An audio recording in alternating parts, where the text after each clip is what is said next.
प्रभु तेरी वाणी जीवन की रोटी, नैनों की ज्योति अंधेरा मिटाती।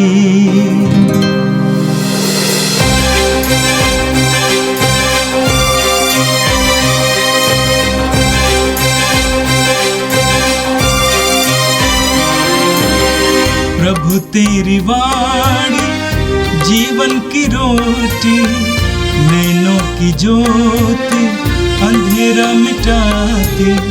प्रभु तेरी वाणी जीवन की रोटी, नैनों की ज्योति अंधेरा मिटाती।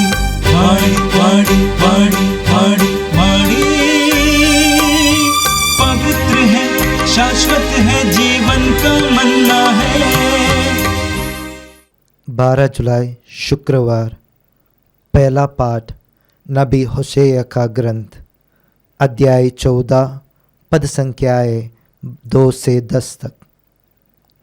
हम फिर कभी अपने हाथों की बनाई हुई मूर्ति से नहीं खाएंगे।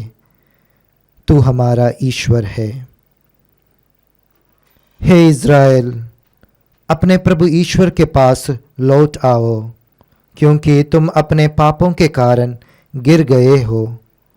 प्रार्थना का चढ़ावा लेकर प्रभु के पास आओ और उससे यह कहो, हमारा अपराध मिटा दे और हमारा सद्भाव ग्रहण कर। हम तुझे बलि पशुओं के स्थान पर यह निवेदन चढ़ाते हैं। असुर हमें बचाने का असमर्थ है।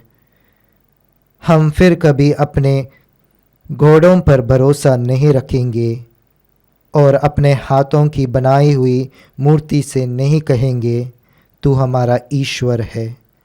हे प्रभु, तू ही अनाथ पर दया करता है। मैं उसके विश्वासघात का घाव भर दूंगा। मैं सारे हृदय से उनको प्यार करूंगा, क्योंकि मेरा क्रोध उन पर से दूर हो गया है।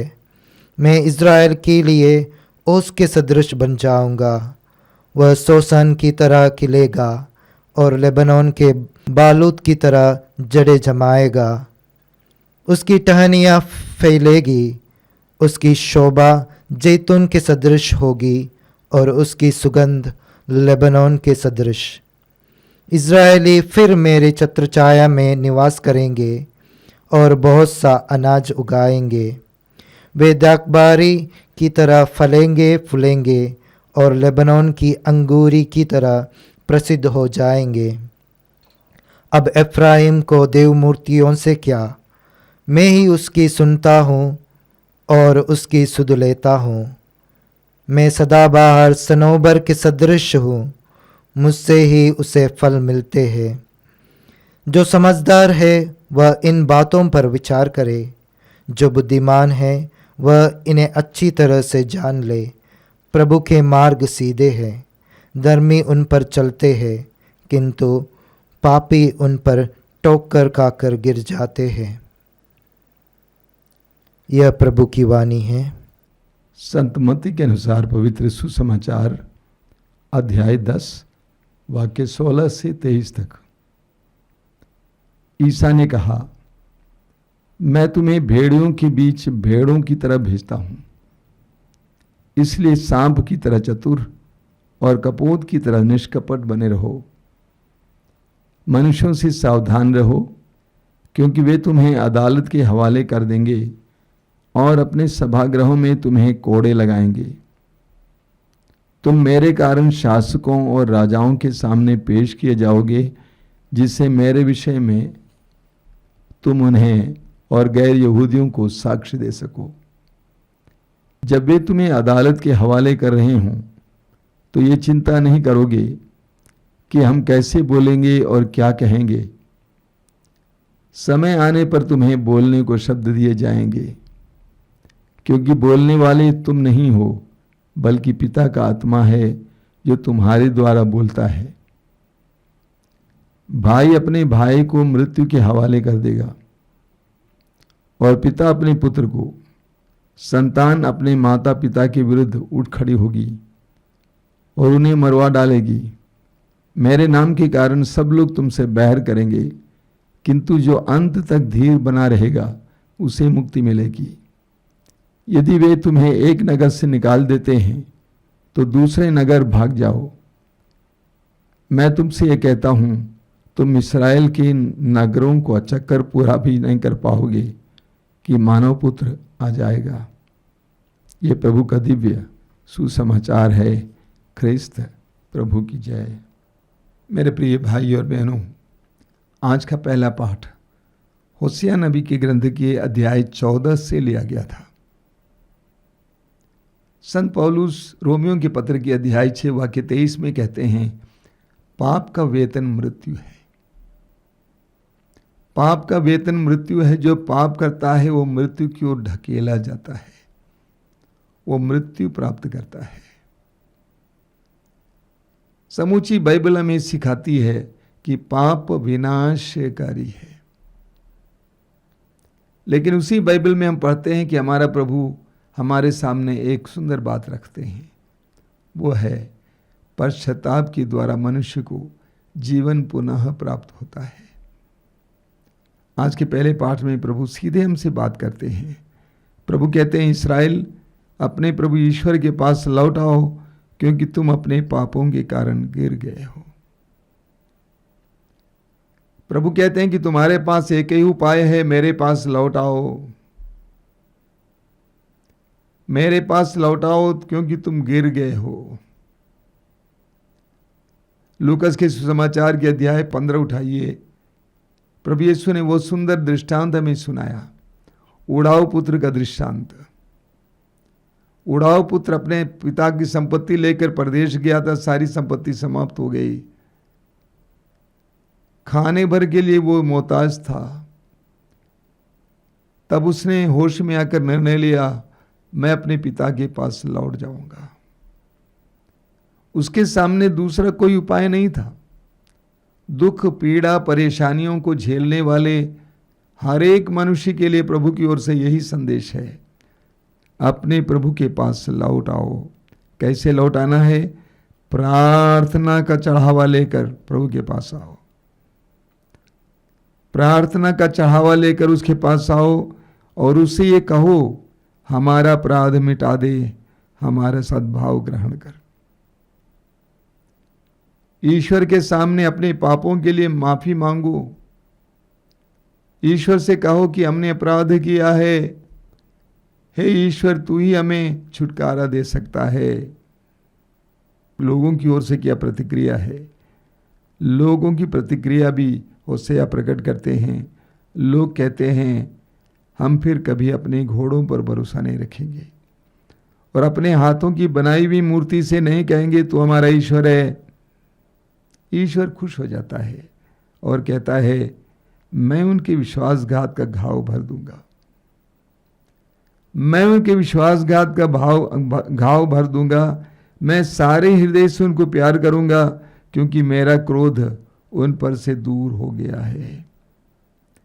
मैं इस्राएल के लिए ओस के सदृश बन जाऊंगा, वह सोसन की तरह खिलेगा और लेबानोन के बालूद की तरह जड़ जमाएगा। आगे प्रभु कहते हैं, इस्राएली फिर मेरी छत्र छाया में निवास करेंगे। इस्राएली फिर मेरी छत्र छाया में निवास करेंगे और बहुत सा अनाज उगाएंगे। वे दाखबारी की तरह फलेंगे फूलेंगे और लेबानोन की तरह अंगूरी तरह प्रसिद्ध हो जाएंगे।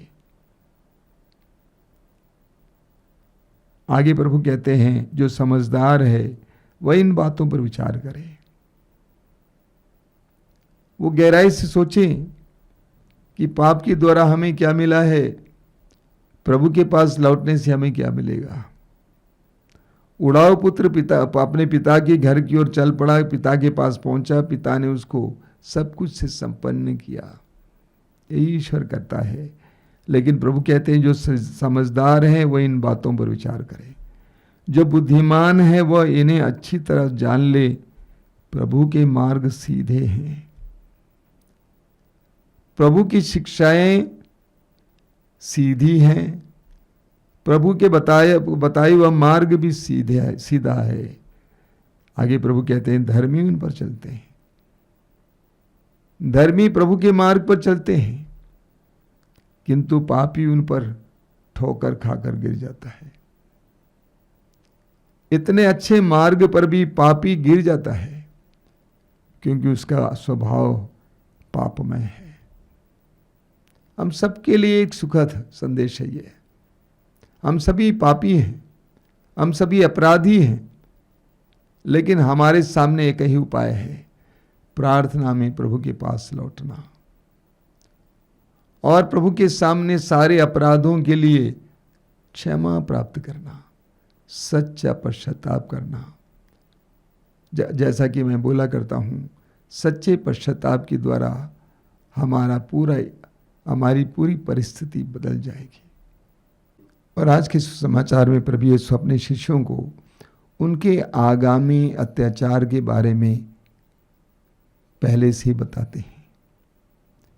सुसमाचारों में हम पढ़ते हैं कि प्रभु यीशु अपने दुख भोग और मृत्यु के बारे में बार बार अपने शिष्यों से बोला करते थे। उसी तरह अपने शिष्यों को भी बार बार बताते थे कि तुम्हें अत्याचार का सामना करना पड़ेगा। इसलिए शिष्य एक तरह से अत्याचार को सहने के लिए तैयार थे। आज के समाचार में प्रभु यीशु कहते हैं, देखो मैं तुम्हें भेड़ियों के बीच भेड़ों की तरह भेजता हूं। यीशु कहते हैं कि मैं तुम्हें भेड़ियों के बीच भेड़ों की तरह भेजता हूं। ये भेड़िया कौन है? संसार। ये भेड़ कौन है? हर विश्वासी, हर मसीही।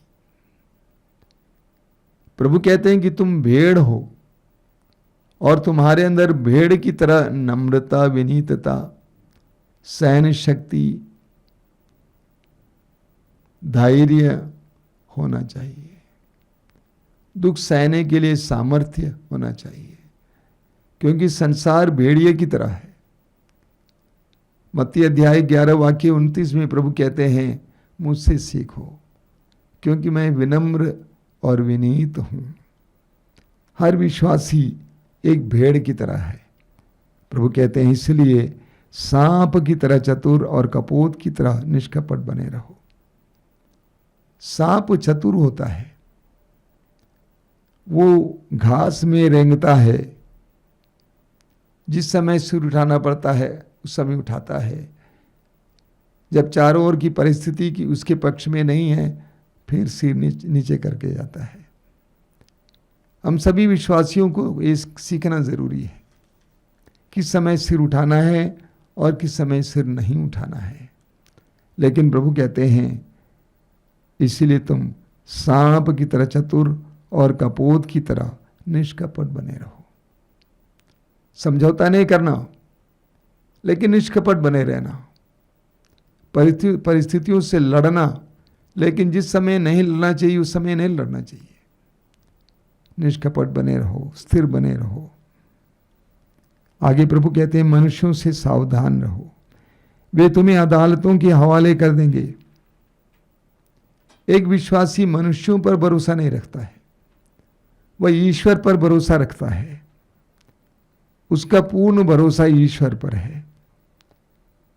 प्रभु कहते हैं तुम मेरे कारण शासकों और राजाओं के सामने पेश किए जाओगे, जिससे मेरे विषय में तुम उन्हें और गैर यहूदियों को साक्ष्य दे सको।